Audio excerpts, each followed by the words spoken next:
Okay, now, once again, I'll start over. We're going to start with identifying the mandible. And you can hear how hard it is. It's a V-shaped mandible. That's just the way the cat's jaw, lower jaw is shaped, okay? And we already mentioned that muscles are attached to what? What are muscles attached to? Ligaments. Bones, and ligaments are attached to the bones and that kind of stuff. Excellent. So, if this is a V-shaped jaw, there's a muscle that's attached to it, and it also has a V shape, and it's called the digastric. Find it in your book. Once you get your book. Hey, Bertram, you can come on over. You can probably come on this side. Okay. You see it? They're called the digastrics. You see it? It's a V-shaped muscle. And somebody read the digastrics for me. It's right in the book. It says, and the digastrics or something like that. And the digastric muscles form a V over the mylohyoid. So it forms a V over another muscle. So here. Oh, let me see your forceps. There we go. You got to get close now. You're nothing but a dead old preserved cat. It ain't gonna bother you. You got to get over this. So here are the digastrics right here. Here's the mandible. Thank you.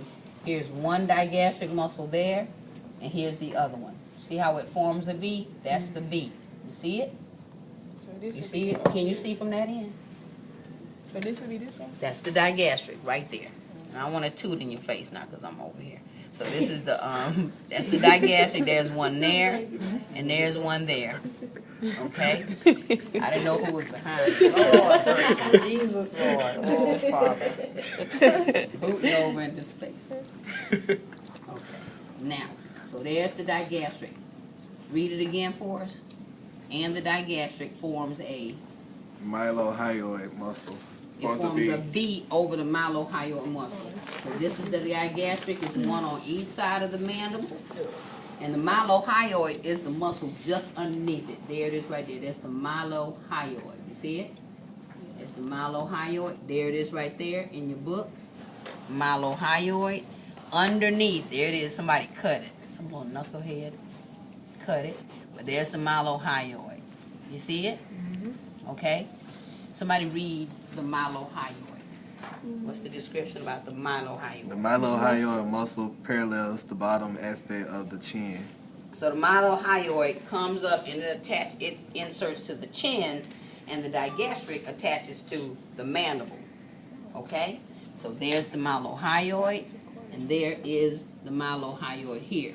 Now look in your book. Don't you see the blue vein? Yeah. Mm-hmm. Okay, that's latex. Because when they anesthetize the cat, and as his heart was slowly, eventually he's gonna pass away, and then before the heart stops the beating, they went in, and you'll see a piece of string. They went and injected blue latex in the jugular vein, and it circulated throughout the body.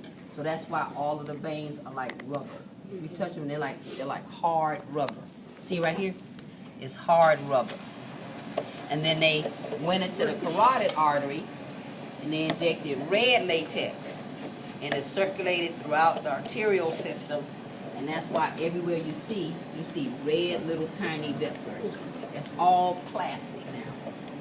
So no more blood is replaced with latex. Did it hurt when they did that? Well, the cat was probably almost dead. Okay, so as you can see in this cat, they did a bum job right here. So you don't even see the jugular vein. You see it on this one. Where is that? Right here. See it? See? Look at your jugular vein. Right there. You see it? Yeah. Okay. Now, it won't help you with this one, but on the test, you see, if you look in your book, you see that the jugular vein, as it bifurcates in the middle, it separates the mylohyoid from another hyoid called the sternohyoid. It's a separation. And the sternohyoid, that prefix sounds like something familiar. Sternum. It originates at the sternum, so they called it the sternohyoid. And if you pull it down, it's a long band of muscle right here. Can y'all see it? Look right here.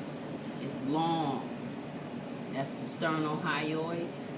And here here it is right here. It's just kind of splitting up because it's real soft.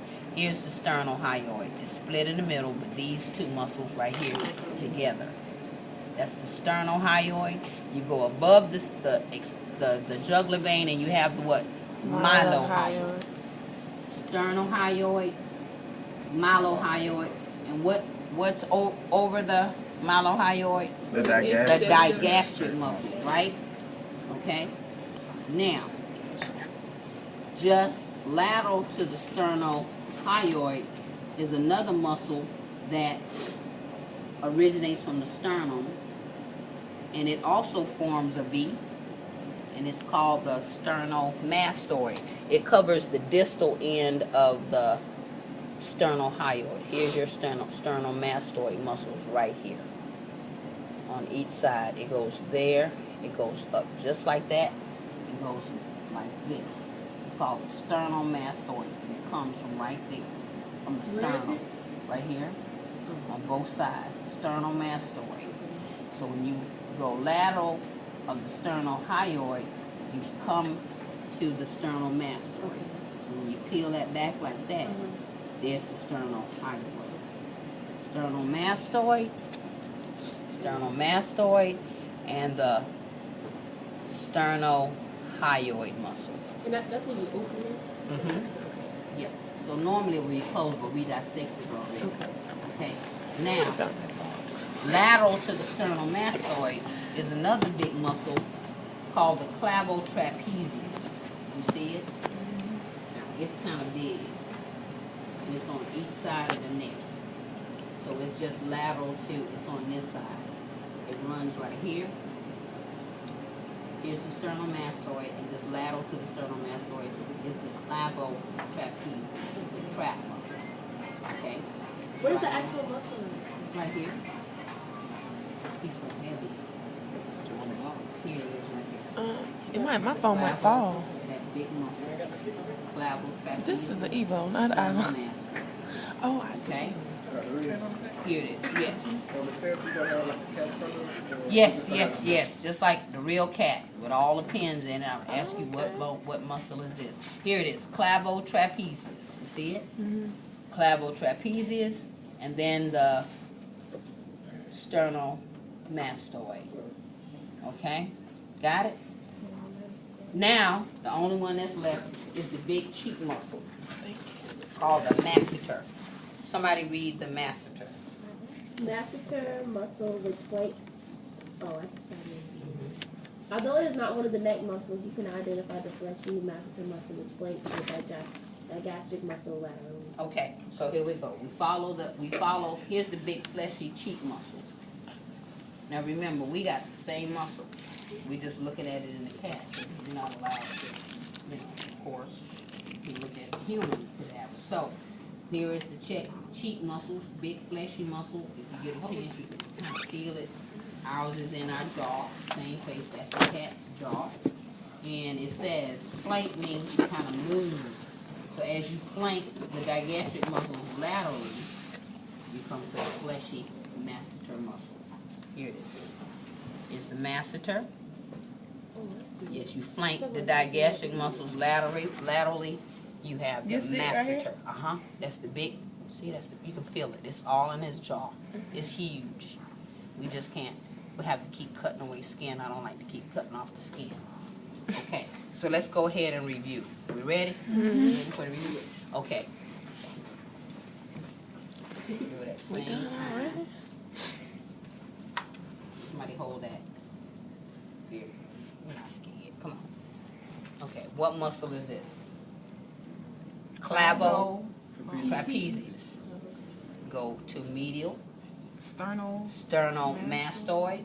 Right here. Sternomastoid.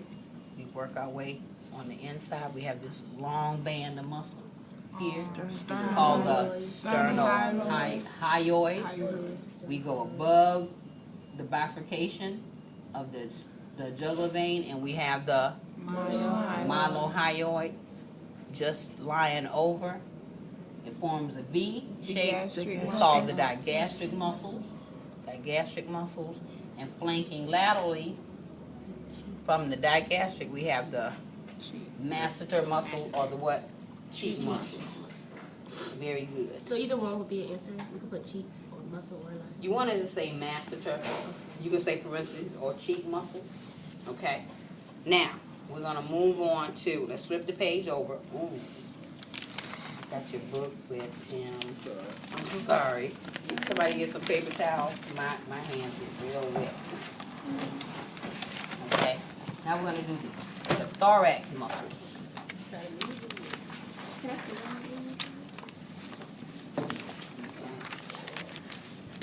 Okay. Now we got the muscles. Now we have the muscles of the thorax. From here to here. Rib, the lungs in here. These are the thorax. So what muscles are these? Abdominal muscles, right? Because that's the abdominal cavity. All abdominal, and this is the thorax. From right here to your rib cage. We're going to study those muscles there. Okay, now, here's the muscle right here. I'm going to hold it up here, right there. And this is the... Nope, almost got it. And it's the pink tongue. It's called, here's a muscle right here. See it? Yeah. It stretches, it's one of the pec muscles, but it's not a true pec.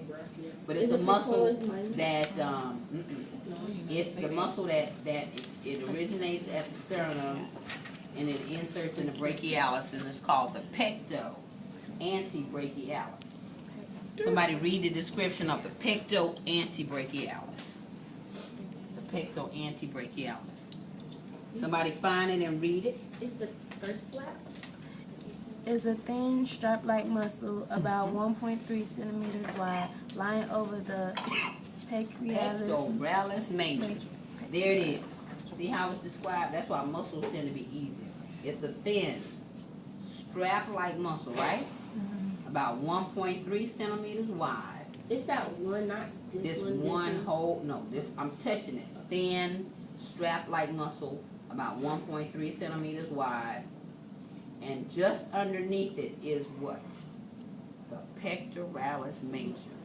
So here's the pecto, and it's called the pecto antebrachialis. You see it?